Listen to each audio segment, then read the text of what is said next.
সকলকে সুপ্রভাত। সকালবেলাতে স্কুল নিয়ে বিভিন্নজন বিভিন্ন রকমের মত প্রকাশ করছেন, কেননা সময়ের প্রেক্ষাপটে অনেক কিছু বদলে যায়।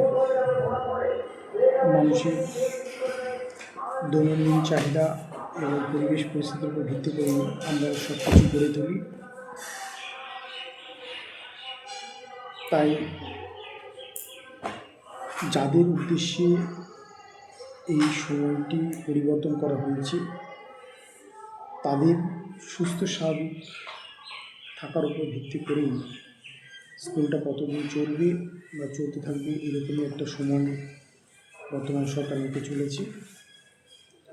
তবে আমরা চাই যাতে সুস্থ স্বাভাবিকভাবে ছেলেমেয়েরা সঠিক শিক্ষা পান এবং শিক্ষকরাও যাতে অতি সুন্দরভাবে ছাত্রছাত্রীদের তৈরি করতে পারেন, তাদের যথার্থ পরিবেশ তাদেরও দরকার।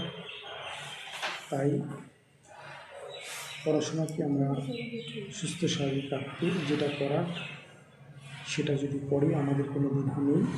তবে একটা বিষয়, পরিবেশ না থাকলে সঠিকভাবে আমরা যেমন পড়াশোনা করাতে পারি না, ঠিক তেমনি এটা মনে রাখতে হবে শিক্ষকদের শুধুমাত্র সময় পরিবর্তনের মধ্য দিয়ে নয়, সঠিক শিক্ষা দেওয়ার ভাবনা চিন্তাটাকেও শক্ত রাখতে হবে এবং সেটা নিশ্চয়ই থাকবে। এটা আমার বলে অপেক্ষা রাখবে না।